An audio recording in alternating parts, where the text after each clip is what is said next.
Ini tidak masuk akal meninggalkan melupakan apa yang sudah kamu lakukan. Atau aku sudah terlalu berkhayal.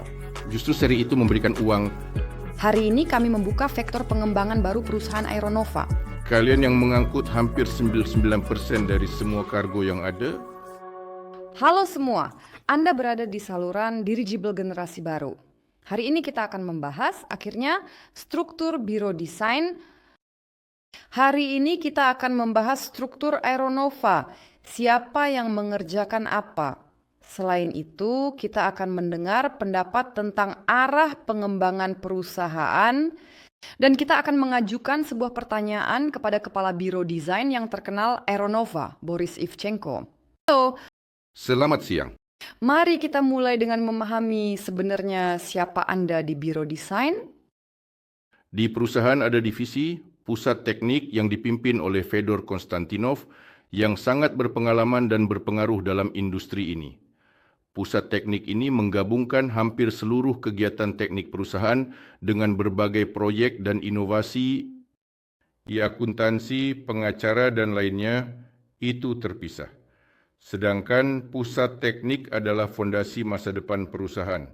Ini mencakup pengembangan dan produksi kapal udara, berbagai pengujian, baik laboratorium maupun lapangan, sedikit secara umum, secara keseluruhan, siklus pembuatan setiap objek, termasuk pesawat terbang seperti kapal udara, dimulai dengan pengembangannya, mengeluarkan dokumentasi desain, menghitung dan secara rinci melakukan semua perhitungan dengan cermat, kemudian melakukan beberapa uji laboratorium, maket, model, akhirnya memilih katakanlah bentuk dan semua yang lainnya, lalu mengeluarkan gambar kerja, membuat prototipe berdasarkan gambar tersebut, mengujinya baik di darat maupun dalam penerbangan, di udara, dan setelah itu mengoreksi dokumentasi desain berdasarkan hasil pengujian, dan setelah itu sudah bisa melanjutkan ke sertifikasi, sudah bisa memberikan kehidupan pada balon udara, sudah bisa dioperasikan. Sebenarnya,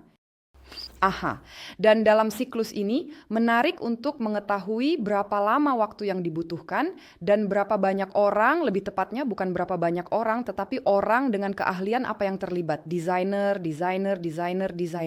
Mengapa begitu banyak? Mereka pasti menjalankan fungsi yang berbeda. Nah, apa saja? Jadi tentang pusat teknik. Di pusat teknik, saya sudah mengatakan bahwa saat ini kita memiliki semacam konsentrasi dan sebenarnya biro desain. Ini adalah orang-orang yang menghitung dan merancang serta akhirnya menghasilkan gambar untuk kapal udara. Di sana juga saat ini terkonsentrasi bagian produksi, yaitu orang-orang yang akan membuatnya. Dan di sana juga ada laboratorium yang sebagian menguji elemen-elemen tertentu. Jadi saat ini semuanya adalah pusat teknik. Seiring waktu di dalamnya harus terbentuk seperti yang kami katakan biro desain. Ini adalah para pengembang balon udara. Mereka yang merancangnya, membuat gambar, melakukan perhitungan, dan menyerahkannya ke produksi. Apakah produksi akan terpisah? Pengembang terpisah? Dan terpisah lagi, tidak. Uji coba atau penerbangan, uji coba ELICA, kompleks penerbangan, uji coba. Penguji akan terpisah. Saat ini semuanya dalam format yang sangat ringkas. Ya, kami tidak banyak. Dan itu benar karena pertama-tama tidak banyak orang yang memahami semua ini. Dan mengumpulkan semua orang sekaligus sulit dan juga tidak perlu. Karena jika mengumpulkan semua orang, mereka tidak memiliki tugas, mereka belum akan terlibat.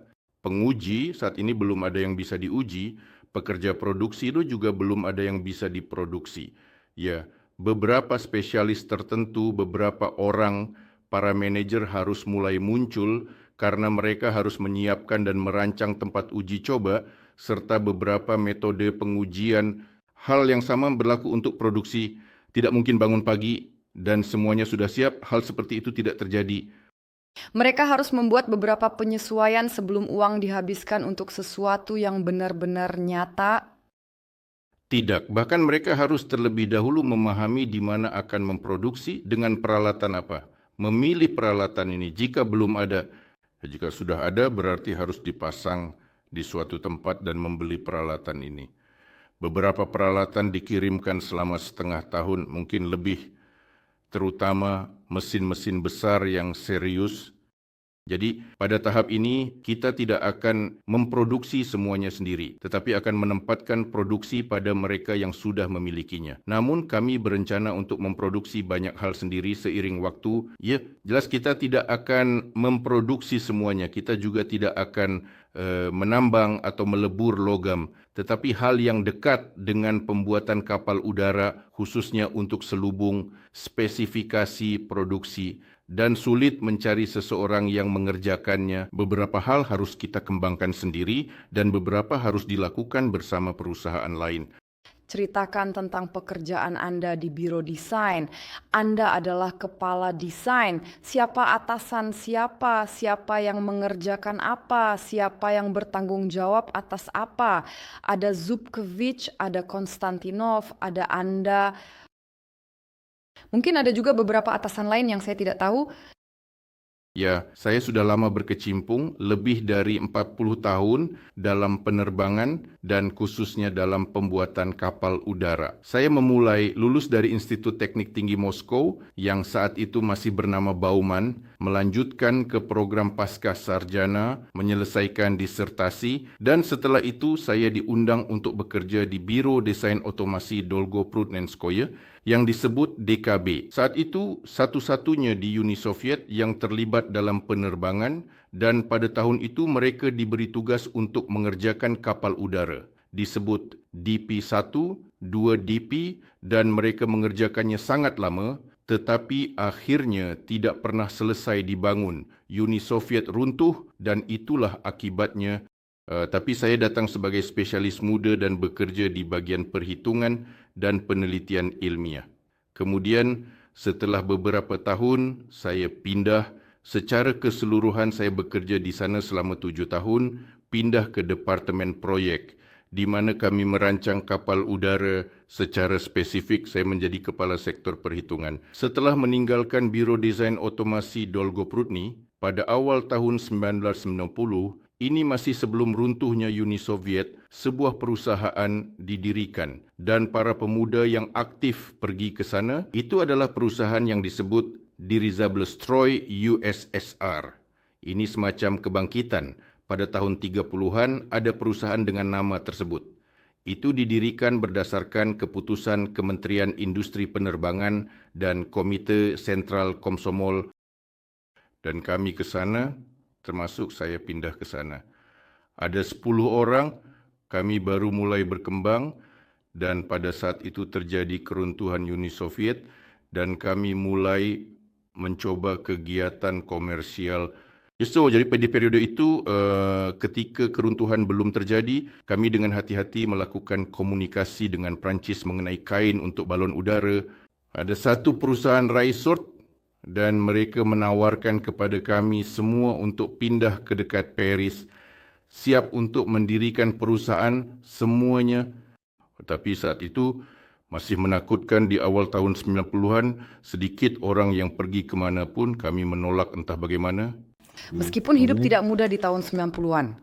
Nah, Anda tahu, saat itu kehidupan yang sulit sebenarnya baru saja dimulai. Itu hanya pertanda awalnya. Setelah tahun 90-an, tahun-tahun yang tidak menentu bagi negara kita.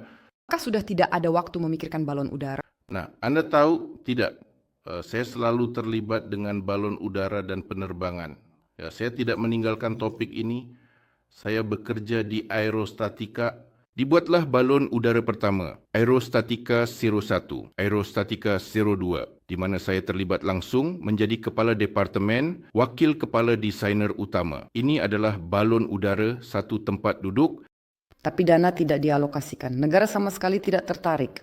Saat itu negara tidak mengalokasikan dana. Namun ada klien swasta, kami tampil dengan Aerostatika logo dalam film-film seni seperti Layanan Cina dan terbang dengan iklan di atas Moskow. saat itu lebih mudah terbang di atas Moskow, mendapatkan izin lebih mudah, Sochi dan kami terbang, sementara kapal udara berada di Tushino. Sekarang sudah dibangun, saat itu masih ada lapangan terbang dan kami berbasis di sana dan terbang ke Vedenkah serta sepanjang sungai Moskow. Nah, beberapa rute di atas Moskow diizinkan dan kami terbang dengan berbagai macam iklan dari berbagai perusahaan terkemuka. Dari situ kami mendapatkan penghasilan tambahan. Hal yang sama juga terjadi dalam pembuatan film. Namun kemudian topik ini di aerostatika praktis terhenti, pendanaan menjadi sangat buruk. Saya diundang ke Pusat Penerbangan Afgur sejak tahun 2000 dan secara praktis saya bekerja di sana selama 20 tahun. Saya diundang sebagai Kepala Biro Konstruksi dan saya yang mendirikannya di Pusat Penerbangan Afgur. Seiring waktu, pusat ini menjadi perusahaan terkemuka dalam penerbangan dan pembuatan balon udara di Rusia. Sekitar 10 balon udara dari berbagai jenis telah dibuat, 1 tempat duduk, 1, 2 tempat duduk, bisa dibilang 4 dan berapa banyak, 1, 2, 3, 4, 5, AU-30 balon udara 10 tempat duduk dan seterusnya. Dan banyak kompleks balon udara yang dibawa masuk itu adalah pesanan pemerintah. Artinya, pada tahun-tahun terbaik di Pusat Penerbangan Afgur, kami bekerja hingga 300 orang dan kami memiliki siklus tertutup. Kami memiliki produksi, pengembangan ada produksi, hanya kami yang memiliki produksi selubung dan perakitan umum, serta pengujian dilakukan di tempat kami. Jadi secara umum kami memproduksi produk dengan sangat baik dan cukup sukses. Di mana sekarang kapal udara itu? Nah, masa pakainya sudah habis, masa layanan. Beberapa ada di Kirzhach, di hangar, ada 1 atau 2 dan yang lainnya sudah dihapus. Nah, saya tidak tahu, 1 kami jual ke Prancis, kapal udara. Perusahaan itu bernama Valeris. Tapi bahkan di sana bukan sepenuhnya kapal udara. Kami membuat selubung, ekor dan badan gondola, itu adalah pengembangan mereka sendiri. Saya tidak tahu, mereka mengoperasikannya selama sekitar 6, 7, 8 tahun, terbang di sekitar resor mereka dengan iklan. Nah, selanjutnya mungkin masa pakainya habis, saya tidak tahu. Berapa lama masa pakai kapal udara? Nah, Anda tahu berbeda-beda. Secara umum, jika berbicara tentang berapa lama bisa terbang, bisa mencapai 20-25 tahun. Tapi itu dengan syarat mengganti beberapa bagian tertentu. Perawatan. Dengan syarat perawatan yang tepat? Tidak, ya. Perawatan teknis itu juga tentu saja. Tapi juga penggantian. Misalnya selubungnya perlu diganti. Selubungnya mungkin bertahan sekitar 5 tahun. Setelah itu sebaiknya juga diganti karena kemungkinan besar sudah tidak bisa menahan gas helium dengan baik, sudah tidak ekonomis untuk digunakan karena banyak kehilangan gas dengan sangat hati-hati. Ada juga elemen lain. Beberapa instrumen peralatan, mereka juga memiliki masa pakai dan sumber daya yang ditentukan. Sistem tenaga mesin perlu diperbaiki secara menyeluruh.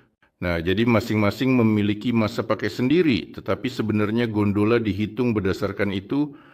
So, ini adalah logam secara umum ataupun komposit. Masa pakainya 20-25 tahun.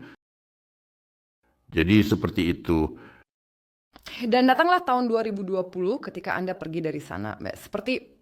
Ya, saya pergi dan pada dasarnya saya bekerja di berbagai perusahaan. Nah, di sana juga saya menjadi kepala desainer perusahaan. Semua balon udara dan semua balon udara? Ya, balon udara, perangkat penerbangan dan lainnya, seperti balon yang dibawa.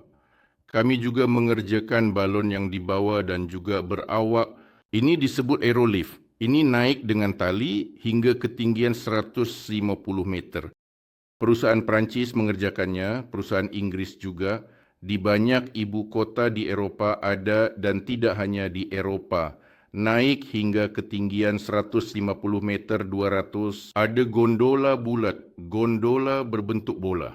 Naik dengan tali ke atas dari ketinggian, orang-orang berjalan melihat ke tempat itu, lalu turun ke bawah. Kami berencana mengembangkan proyek serupa di Yerusalem, tetapi karena peristiwa terakhir semuanya terhenti. Sangat menarik. Saya bertanya ulang, apakah Anda tidak pernah berhenti dalam aktivitas pengembangan pesawat terbang? Ini sangat menarik karena sebelum Solar Group mengumumkan berita ini bahwa kami mengambil proyek baru untuk pendanaan dan itu akan menjadi kapal udara dan semua orang memiliki kapal udara dari mana?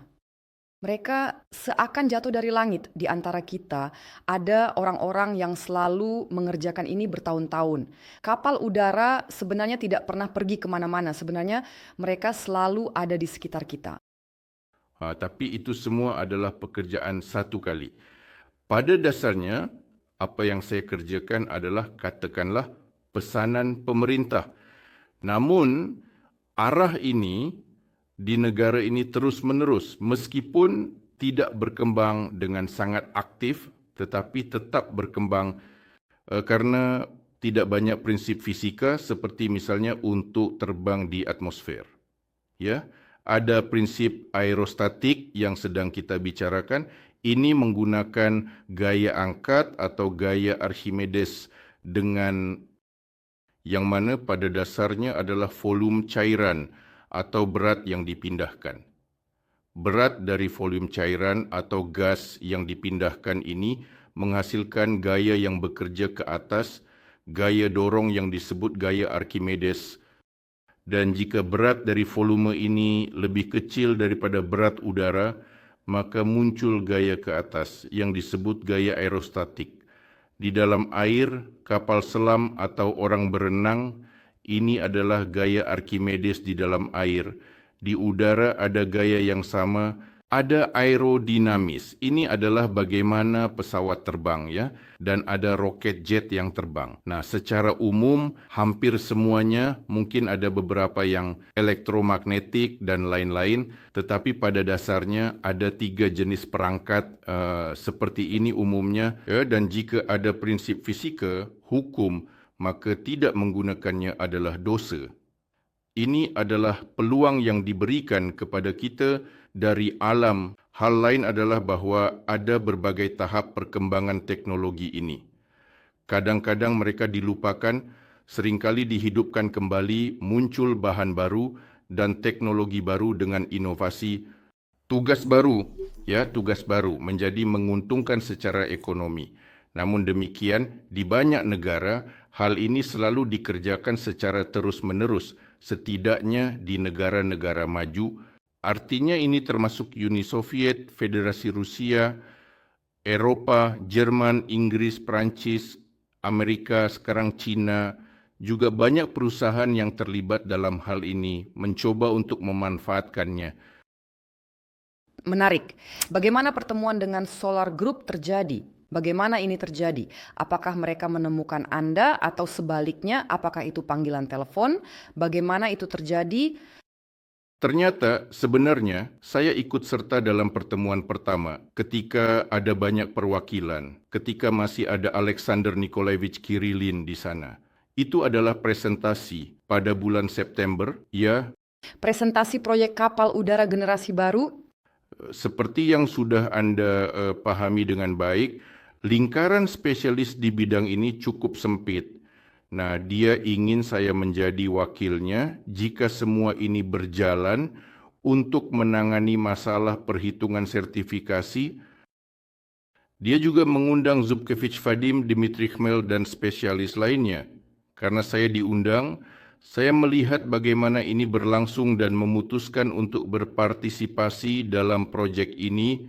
Dan Anda benar-benar meninggalkan tempat kerja sebelumnya? Ya, saya menunggu. Saya memang mengatakan kepada semua orang bahwa pada Oktober 2024 saya akan memutuskan apa yang akan saya lakukan dan menunggu berbagai tawaran. Tawaran dari Solar Group ternyata yang paling menarik, bisa dibilang begitu. Dan semua yang lain pada saat itu baik tidak memberikan tawaran mereka atau tetap diam. Atau mungkin sebenarnya tawarannya tidak begitu menarik. Gitulah, dibilang. Ya, baiklah. Dan sekarang kita sampai pada bagian kedua dari pertanyaan. Secara khusus, bidang Anda, pengaruh dan kompetensi Meskipun saat ini kami tidak memiliki biro desain, tetapi ada tanggungjawab untuk pertama, perlahan-lahan dan dengan hati-hati membangunnya secara bertahap, dan kedua, memimpin para spesialis yang saat ini ada, yang sangat berpengalaman dan berdedikasi dalam bidangnya, sambil mengesampingkan secara praktis kepala desainer dari kapal udara Nova 2, iaitu Zubkevich Vladimir, yang sangat penting untuk keberhasilan proyek ini. Dia bertanggungjawab dengan penuh tanggungjawab atas sisi teknis, atas tampilan katakanlah dari perangkat tersebut.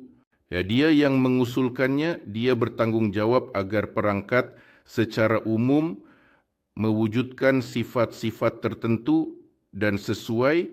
Jika kami memiliki spesifikasi teknis, dia bertanggungjawab agar perangkat sesuai dengan spesifikasi teknis tersebut. Kami telah mengembangkan semacam spesifikasi teknis di dalam perusahaan dan inilah jalur yang kami ikuti. Ini adalah kompetensinya.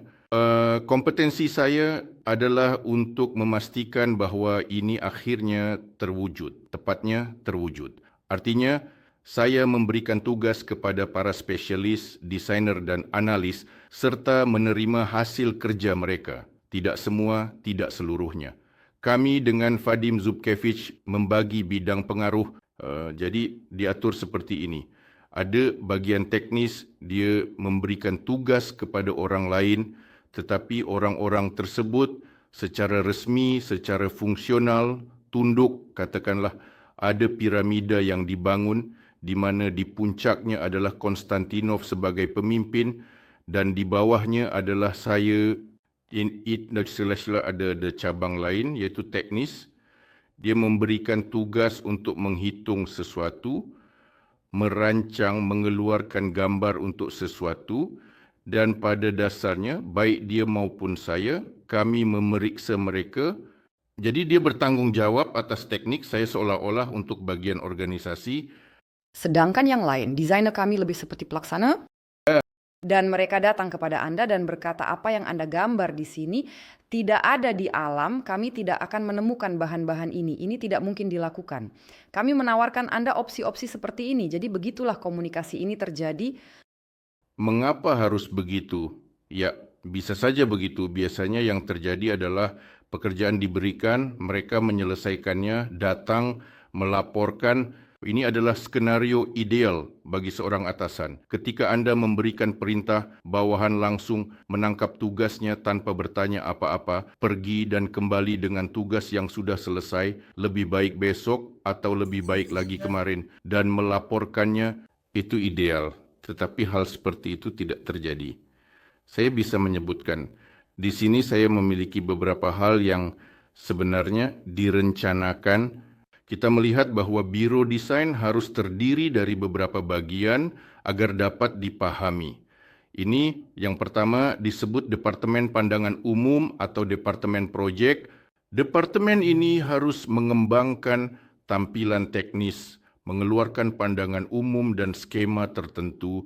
Ini adalah Kemel. Ya, dia adalah karyawan departemen ini. Artinya, ini adalah orang yang katakanlah tentunya sangat berpengetahuan dalam semua hal, tetapi tidak harus mengetahui detail aerodinamika atau hal lainnya. Dan lainnya, dia harus seperti seorang analis yang berpengalaman dan terampil, mengumpulkan semuanya dan menawarkan visinya sendiri. Kepala desainer bertanggungjawab atas tugas kepala desainer atau bagian tertentu, misalnya gondola dan badan pesawat dan sebagainya termasuk ekor. Dan inilah para spesialis seperti itu, inilah departemen projek kami. Kami memiliki beberapa spesialis di sana. Namun, karena jumlah kami sedikit menggabungkan departemen. Saya telah memperluasnya di sini.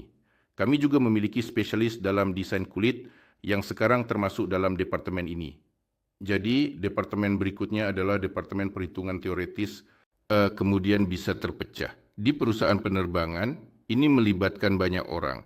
Ini adalah orang-orang yang berspesialisasi dalam perhitungan aerostatika, elemen sistem udara gas. Jadi kami memiliki itu. Ini termasuk perhitungan massa, karakteristik teknis penerbangan, karakteristik aerodinamis, dan dinamika penerbangan Apakah ada pegawai hari ini? Yang mana kami memiliki beberapa karyawan, bukan hanya satu. Di departemen ini dengan lebih Ya, tentu saja. Kami memiliki spesialis dalam dinamika penerbangan, beban, kekuatan, dan perhitungan termal. Jadi, ini adalah keseluruhan kompleks. Kami memiliki, pertama-tama saya sendiri adalah spesialis, bisa dibilang, dalam bagian perhitungan. Ya, kami memiliki orang-orang yang menangani aerostatika dan ada yang melakukan perhitungan untuk sistem udara gas. Masa juga ditangani aerodinamika, dinamika, beban, dan kekuatan sedikit. Secara umum, kami memiliki semuanya, jumlahnya sedikit. Artinya ada orang yang menangani 3 hingga 4 jenis pekerjaan. Jadi, ketika perusahaan sudah beroperasi lebih global, kekuatan ini tidak akan cukup dan akan direkrut orang-orang yang lebih spesialis agar satu orang tidak menangani banyak tugas sekaligus. Dia bisa menjadi kepala sebuah departemen dan dia akan memiliki bawahan yang akan memeriksa dengan lebih detail karena ketika pembuatan desain dimulai, lebih banyak ahli kekuatan yang dibutuhkan karena hampir setiap bagian harus dihitung kekuatannya. Kita harus memastikan keandalan ini adalah pesawat terbang, jadi akan dibutuhkan lebih banyak orang. Selanjutnya adalah Departemen Desain Cangkang. Mereka bertanggung jawab atas pengembangan bagian-bagian besar. Ini termasuk cangkang, gondola, berbagai rangka, ekor pada Zeppelin, penguatan hidung, dan elemen-elemen seperti itu. Jadi ini adalah pengembangan berbagai elemen konstruktif. Kami juga memiliki beberapa orang yang mengerjakan ini. Tetapi untuk Zeppelin Nova 2, kami berencana untuk menyerahkan sebagian besar pekerjaan kepada para ahli dari OSKBS MAI. Bisa dibilang begitu. Kami telah lama bekerja sama dengan mereka di Pusat Aeronautika Afgur. Kami tahu bahwa mereka adalah spesialis dengan tingkat yang serius. Dan kami berharap mereka tidak mengecewakan kami. Siapapun dari Aeronova, semuanya terkait dengan SMAI. Entah mereka menyelesaikan disertasi doktoral mereka atau mengajar di MAI. Fyodor Konstantinov saat memberikan tur kepada saya menunjukkan bahwa ada semacam bagian laboratorium di kantor dan mahasiswa MAI akan diundang ke sana. Singkatnya, ada kerjasama yang sangat erat dengan MAI. Itu benar. Kami tidak hanya memiliki kerjasama erat dengan MAI. Kami juga memiliki kerjasama erat dengan Bauman, yang sekarang disebut Universitas Teknik Negeri Moskow MGTU. Saya lulus dengan pujian dari Sekolah Tinggi Teknik yang pada waktu itu secara resmi disebut Bauman. Ini mungkin adalah universitas terbaik dan paling bergengsi di negara kita dalam bidang kedirgantaraan dan teknologi penerbangan, bisa dibilang begitu. Oleh karena itu, tentu saja kami tertarik untuk menarik mahasiswa dari sana, perlu mendidik mereka. Di Afgur, ketika saya mulai membentuk Biro Desain, kami mengundang sekitar 5 narkena mahasiswa dari tahun ke-4 dan ke-5, kemudian mereka lulus bersama kami. Ini adalah orang yang selama lebih dari 40 tahun, sebagian dari mereka masih bekerja sama dengan kami, tetapi sebagian lainnya memimpin di industri penerbangan. Dan sulit untuk menarik mereka kembali, seperti yang disebutkan. Jadi, kita harus mulai lagi dari awal, mencoba memulai dari mahasiswa dengan lebih baik dan hati-hati. Keren. Ini menurut saya sedikit mengingatkan kita pada masa Soviet ketika kamu belajar, bahkan pada tahap pendidikan sudah jelas kemana kamu akan bekerja. Kamu tidak keluar dari institut dengan ketakutan, bingung tentang langkah berikutnya. Ini sangat bagus untuk mahasiswa. Anda tahu yang paling menarik adalah bahwa di Universitas Teknik, jika Anda datang sekarang dan bertanya kepada dosen, apakah Anda memiliki mahasiswa yang cerdas? Dia akan mengatakan ada, tetapi mereka semua sudah diambil. Mulai dari tahun ke-4, mereka semua sudah ditempatkan di suatu tempat. Artinya, mereka yang ingin, yang cerdas, dan yang ingin mengaitkan kehidupan mereka selanjutnya, kegiatan kerja mereka dengan penerbangan, hampir semuanya sudah ditempatkan. Oh, menarik. Bagaimana bisa begitu? Siapa yang tahu tentang kesuksesan ini? Pada tahap apa mereka ditawari sesuatu? Para pengajar, ada pengajar mengajar bekerja di tempat, atau kepada pengajar seperti saya bertanya, apakah Anda punya? Dan lain juga bertanya dan mencari tahu. Atau saat praktik, orang-orang melewati dan diundang.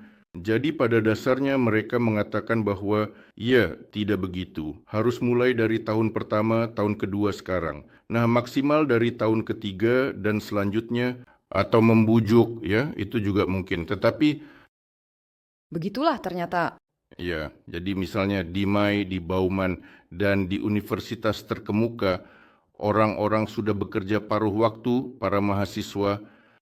Dan ini adalah profesi yang jika kamu sudah memulai, maka kamu akan selalu sangat sibuk dan sangat dibutuhkan dan seringkali diperlukan. Ya, ada periode ketika desainer tidak dibutuhkan, tetapi sekarang mereka mulai dibutuhkan lagi. 10-5 tahun, jumlah mereka sedikit, orang-orang dibutuhkan, gaji layak dibayarkan. Jadi, Catatan untuk penonton muda kita. ya, tidak semuanya buruk di sini. Jika kita melanjutkan, saya akan cepat menjelaskan. Ini adalah departemen peralatan di dalam pesawat. Ini adalah semua peralatan yang ada di dalam pesawat. Departemen Sistem Kontrol mengembangkan Departemen Sistem Kelistrikan dan Peralatan Darat karena kapal udara memiliki peralatan darat khusus. Ini bisa berupa tiang, perangkat lain, bahkan hanggar jika diperlukan. Jadi itulah komposisinya. Dan ada juga yang sangat penting, yaitu dokumentasi teknis dan sertifikasi. Karena setiap produk harus disertai dengan panduan penggunaan seperti kapal udara, begitu juga dengan pesawat terbang. Ini adalah panduan rinci tentang operasi penerbangan jika itu digunakan, tentang penggunaannya, regulasi kerja, iaitu bagaimana cara mengoperasikannya. Dan ini sangat penting bagaimana menulisnya agar orang-orang memahami cara merawatnya. Namun dalam topik kita ini sangat sulit saat ini untuk memahami siapa yang mengawasi semua ini. Lembaga mana yang seharusnya menetapkan aturan main bagi kita. Kadang-kadang Anda menyebut mereka sebagai otoritas penerbangan negara. Sebenarnya siapa akan menangani ini? Rosaviatsia, ya, ada badan pemerintah Rosaviatsia. Dulu itu adalah MAKE, Komite Penerbangan Antar Negara. Sekarang Rosaviatsia mengurus semuanya. Ini semua sudah diatur, ada undang-undang sertifikat, semuanya ada. Orang sering bertanya bagaimana rute balon udara akan disetujui. Aspek-aspek seperti ini, dan itu harus dipertimbangkan dengan hati-hati dan cermat. Anda mengerti, ini sedikit berbeda. Ini benar-benar balon udara termasuk dalam kategori pesawat terbang. Ada undang-undang tentang ruang udara dan penggunaannya. Anda bisa mengambilnya, membukanya, dan membacanya. Apapun jenisnya, helikopter, pesawat, balon udara, harus patuhi undang-undang ini. Ya. Nah, Anda juga harus melalui sertifikasi. Anda mengerti apa itu sertifikasi? Itu adalah mendapatkan dokumen yang menyatakan bahwa Anda aman. Aman bagi lingkungan sekitar dan aman bagi mereka yang berada di dalamnya. Ada berbagai tingkat keamanan, seperti ada sertifikasi tunggal, di mana Anda tidak memiliki hak untuk mengangkut penumpang dengan biaya, hanya melakukan pekerjaan penerbangan misalnya. Nah, di sini persyaratannya lebih sederhana. Dianggap bahwa jika seseorang sedang bekerja, dia semacam mengerti apa yang dia hadapi. Katakanlah begitu ya, dan di sana lebih mudah. Dan jika Anda menjual tiket dan mengangkut penumpang, maka itu adalah hubungan yang sama sekali berbeda. Dan di sini Anda harus mendapatkan sertifikat tipe yang lebih ketat. Ini ada di Federasi Rusia, diterima. Saya juga berpartisipasi dalam hal ini pada tahun 1996, diterima kumpulan undang-undang seperti itu. Ini sangat mirip dengan yang ada di Amerika dan sama di Eropa dan menurut saya di China juga, karena semua orang berusaha membuatnya mirip satu sama lain. Dan semua orang setuju dengan ini dan memberikan izin untuk menggunakan milik mereka, ya, karena lebih mudah untuk menjualnya. Jika di satu negara ada satu persyaratan untuk perangkat nutrisi dan di negara lain ada persyaratan lain, maka ternyata sebelum menjualnya, kamu harus melalui validasi. Ada kata sesuaikan dengan persyaratan orang lain. Nah, membuktikan bahwa itu sesuai dengan persyaratan orang lain. Jika mereka mirip, validasi tetap dilakukan, tetapi lebih tenang, tidak memerlukan banyak uang dan waktu. Oleh kerana itu, kami sudah memiliki standar, tetapi ini adalah standar yang diterima di tempat kami untuk kapal udara. Untuk Nova 2, sesuai dengan jumlah kursi penumpang, tidak lebih dari 9 dengan aman. Tidak lebih dari 9 penumpang bisa diambil tanpa memperhitungkan pilot? Tanpa memperhitungkan. Jadi ini adalah kategori yang disebut normal pada dasarnya oleh orang Eroppa, khususnya Jerman dan Belanda. Standar dikembangkan untuk hingga 19 penumpang. Ini disebut jalur penerbangan lokal, community dalam bahasa Inggris, dan ada yang disebut kapal udara transportasi. Standar untuk kapal udara transportasi adalah di mana tidak ada batasan lebih tinggi, ada persyaratan yang lebih ketat seperti umumnya. Oceanic adalah kumpulan aturan yang sangat banyak. Nah, saya tidak tahu, mungkin ada sejumlah ribuan persyaratan yang harus dipenuhi oleh perangkat. Pada dasarnya kita berbicara tentang kapal udara pertama kita rencanakan untuk diterbangkan pada tahun 2025-2026. Kami tidak berencana untuk mengangkut penumpang di sana.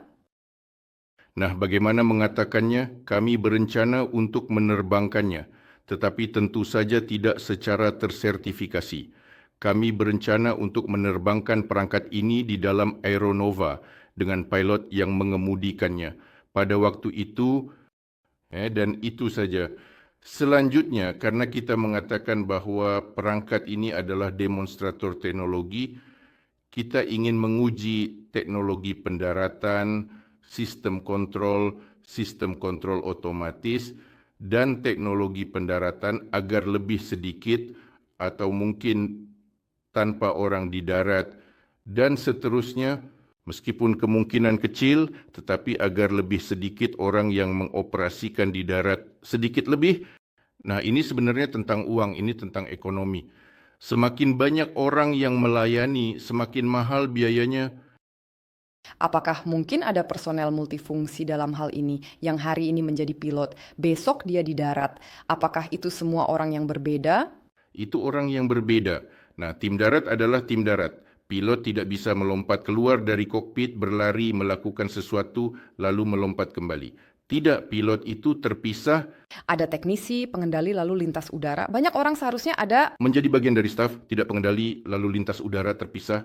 Apakah itu bukan staf kami saja? Bukan, ya itu bukan staf kami. Staf kami adalah mereka yang berada di dalam pesawat, yaitu pilot, dan mereka yang secara khusus menerima pesawat, membantu penumpang keluar, menghubungkan ke sesuatu, mungkin membawa ke hanggar, dan dukungan penerbangan ada. Anda bisa mengajukan permohonan ke ATC, hanya saja bukan pengelolaan urusan dalam negeri, hanya lalu lintas udara. Ya, dan mereka akan memberikan izin kepada Anda. Jadi apakah Anda memiliki rute tertentu atau Anda memiliki rute tetap seperti pesawat terbang, misalnya dari Moskow ke Saint Petersburg, dengan waktu tetap, izin tetap seperti biasanya, semua rute tersebut sudah ditetapkan. Jika seseorang terbang ke tempat lain, dia mengajukan permohonan izin terbang. Mereka mungkin tidak memberikan izin, tetapi karena alasan tertentu, misalnya ada zona tertutup oleh militer atau alasan lainnya, namun biasanya diizinkan, tetapi untuk itu perangkat harus memiliki nomor registrasi, harus terdaftar seperti mobil, memiliki nomor. Jika tanpa nomor, dia hanya bisa pergi ke kantor polisi atau tempat lain, tetapi tidak bisa terus-menerus berkeliaran di kota. Hal yang sama berlaku untuk setiap pesawat terbang memiliki nomor registrasi, dokumen sesuai, kita sebut sebagai paspor teknis yang mengizinkannya berada di udara, memastikan bahwa itu aman. Dan untuk mendapatkan dokumen ini harus melalui sertifikasi dalam berbagai seperti yang saya katakan dengan opsi. Dan ketika semua prosedur ini dilalui, kami menelepon ke UVD yang bukan urusan dalam negeri dan mengatakan kami ingin terbang ke Moskow. Saya tidak tahu kemana Anda ingin pergi dan di sana ada prosedur tertentu di Lesina. Dan mereka mengatakan permintaan diterima, rute Anda dikembalikan, Anda dapat terbang sesuai dengan rute tersebut pada hari-hari tertentu, pada waktu tertentu. Banyak tahap. Tapi tidak ini dilakukan dengan cara dan urutan pemberitahuan dan pada dasarnya tidak menjadi masalah jika semuanya baik-baik saja dengan Anda. Jika Anda memiliki perangkat, Anda mewakili organisasi yang dapat terbang karena harus menjadi perusahaan tertentu yang memiliki hak untuk mengoperasikan balon udara dan balon udara itu sendiri berada dalam kondisi teknis yang terkonfirmasi. Ya, ia memiliki semacam dokumen yang menyatakan bahwa ia memiliki kelayakan terbang, katakanlah normal. Kalau begitu, silakan boleh. Yang utama, pertama, memiliki perangkat.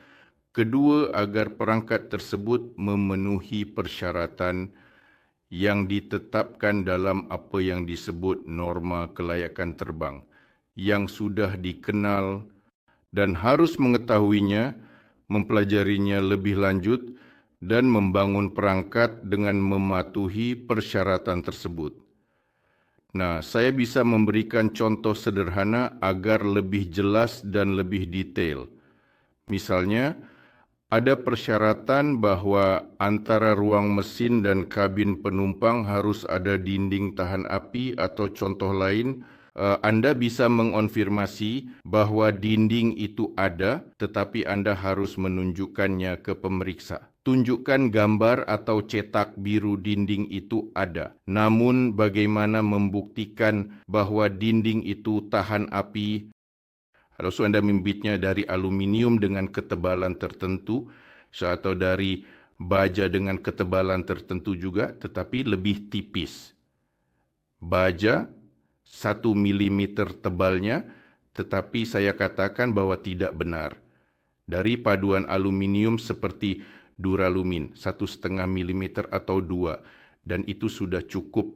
Jadi jika Anda tidak kurang dari ukuran ini, itu sudah cukup. Atau Anda hanya memasukkannya ke dalam desain dan tidak memikirkannya lagi karena orang lain sudah memikirkannya sebelumnya dan mengatakan bahwa ini cocok, lulus semua pengujian.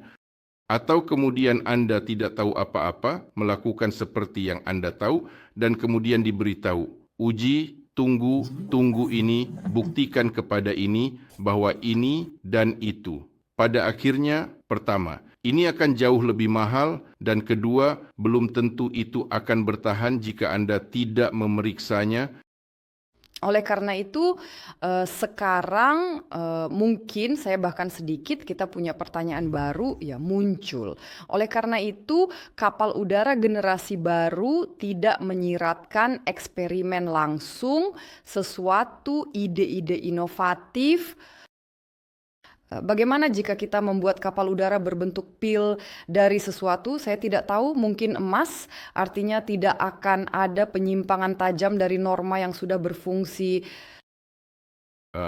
Sekarang mereka akan mengatakan tidak, kita akan bereksperimen.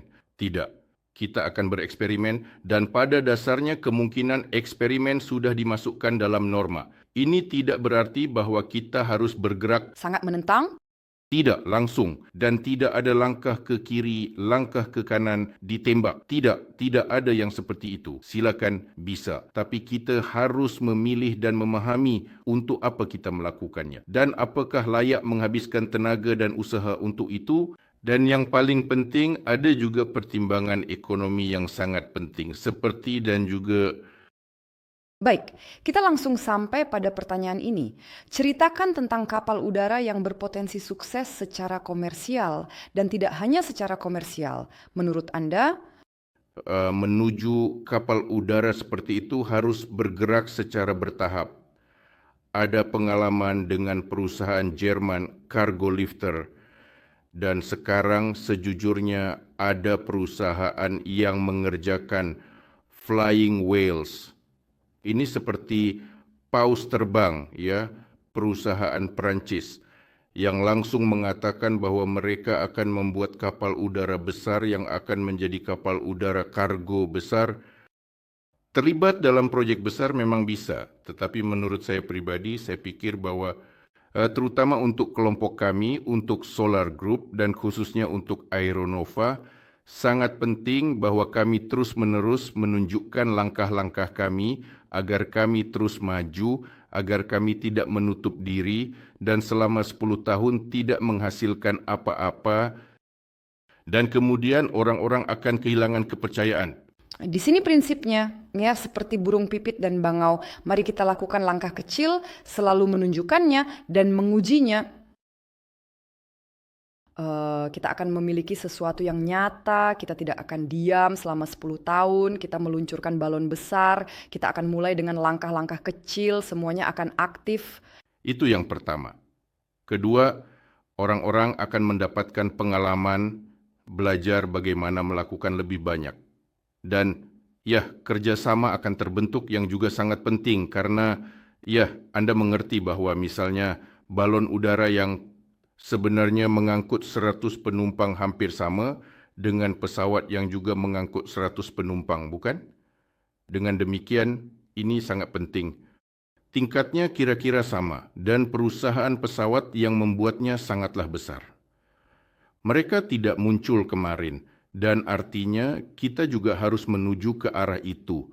Karena jika mencoba langsung mengumpulkan semua orang dan orang-orang bukan spesialis, dia mungkin seorang desainer hebat tetapi tidak memahami aeronautika, dia perlu waktu untuk mempelajarinya seperti yang kita ketahui. Oleh karena itu, kita harus melangkah secara bertahap. Jikalau selama 10 tahun diam dan tidak menunjukkan apa-apa, semua investor akan pergi karena kamu tidak memberikan hasil apapun. Yang pertama dibangun adalah yang berawak dengan pilot manusia tanpa apa-apa misalnya. Selanjutnya, kami berencana untuk berkembang lebih jauh ke dalam dua arah yang berbeda. Yang pertama adalah varian penumpang. Kami ingin agar itu memiliki kapasitas 6 tempat duduk dan selain itu kami berencana menggunakannya sebagai basis untuk drone pengangkut kargo yang dengan lebih efisien. Namun sekali lagi jelas ini 500 kg untuk 500 km yang disebut ya jangkauan 500 km 500 kg kargo itulah yang kami tuju. Tapi ini bukan ini bisa menjadi sukses secara komersial, bisa menghasilkan uang darinya, tetapi sekali lagi ini semua adalah demonstrator teknologi. Baik teknologi itu penumpang maupun pengangkutan kargo. Kita tetap akan berusaha ke volume dan skala lebih besar. Dan tahap berikutnya yang kami pikir akan sangat baik bagi kami adalah sekitar 8.000 meter kubik volume. Ini sudah merupakan perangkat yang cukup besar memang. Ini adalah perangkat yang cukup besar. Untuk tujuan apa itu? Nah, ini dia adalah balon udara wisata. Misalnya, mereka dibawa berkeliling selama 2-3 jam. Di suatu tempat, penumpang baru dinaikkan. Jadi seperti itu. Kami ingin menguji sistem tenaga yang disebut kombinasi pada balon ini. Jadi secara umum beralih ke listrik bisa dikatakan begitu, agar lebih tenang, sedikit polusi, dan ramah lingkungan. Dari mana mendapatkan energi? Kemungkinan besar dari mesin pembakaran dalam, meskipun kami memiliki beberapa pengembangan baru yang menarik untuk sistem ini. Jadi kami ingin, ada banyak taman di mana tidak boleh terbang, misalnya mencemari udara. Dan ini secara umum adalah tren saat ini, beralih ke tenaga listrik. Inilah tahap berikutnya. Perangkat berikutnya adalah perangkat transportasi yang bisa menjadi kapal udara pesiar dengan volume sekitar 30.000 meter kubik. Ini bisa membawa sekitar 10 ton kargo. Namun, ini adalah pengujian skema kaku dan ini juga bukan tujuan. Kita sampai tujuan. Sekarang, tahap berikutnya. Tujuan kami ingin mengangkut kargo dengan kapasitas angkut 60 ton. Itulah tujuannya. Kenapa 60 ton? Saya akan jelaskan. Karena sebenarnya semua pengangkutan kargo, baik di negara kita maupun di dunia, semua kargo biasanya dibagi menjadi 60 ton. 60 ton adalah kapasitas angkut gerbong, semua jembatan, semua terowongan, rel kereta api, infrastruktur dan jalan raya dirancang untuk ini. So, jadi jika kamu mengangkut 60 ton, kamu mengangkut hampir semuanya, menggantikan apapun, transportasi apapun. Transportasi apapun, tetapi kami tidak ingin menggantikan semua transportasi dan tidak berniat melakukannya. Kami ingin transportasi lain mengantarkan ke tempat yang tidak bisa dijangkau helikopter, yang maksimal mengangkut 20 ton. Pesawat besar butuh infrastruktur dan kami mengantarkan ke tempat yang tidak bisa dijangkau, di mana helikopter tidak bisa mencapai di utara, di timur jauh, di mana tidak mungkin membangunnya secara ekonomi tidak layak. Jadi kita sebenarnya bisa menjadi kapal udara akan sangat sukses jika menjadi elemen infrastruktur.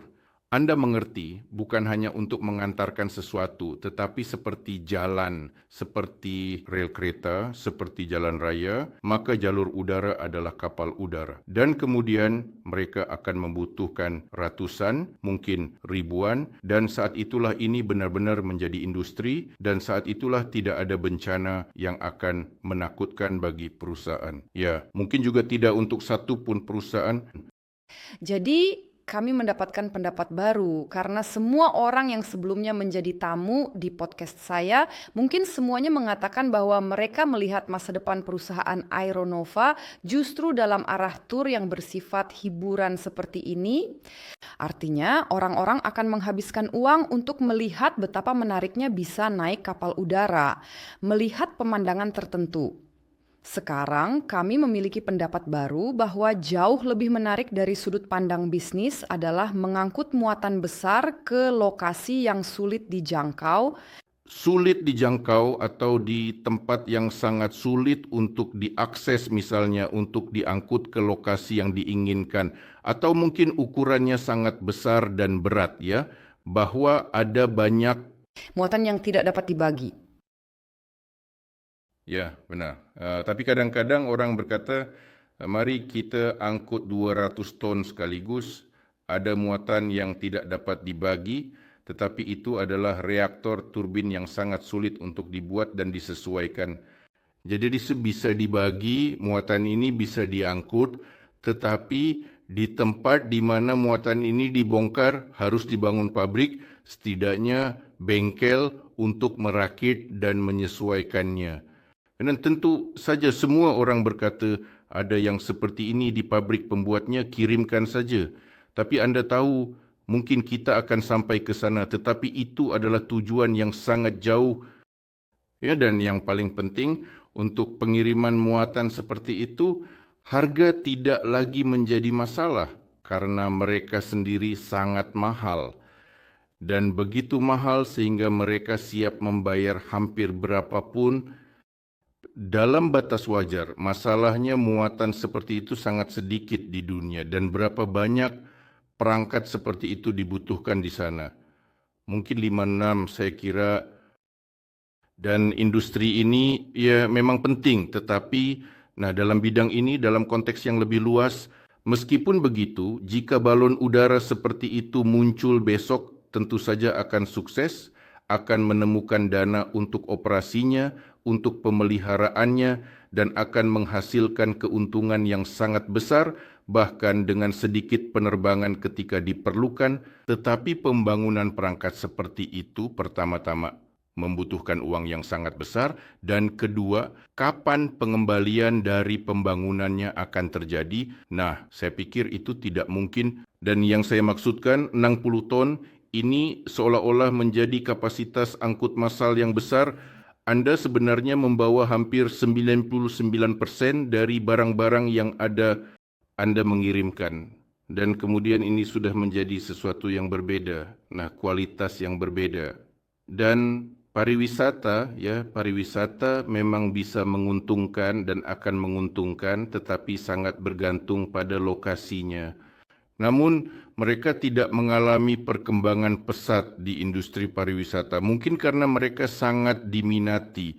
Mereka sangat diminati di Jerman, tetapi hanya 2 yang terbang, 2 kapal udara, dan itu saja sedikit.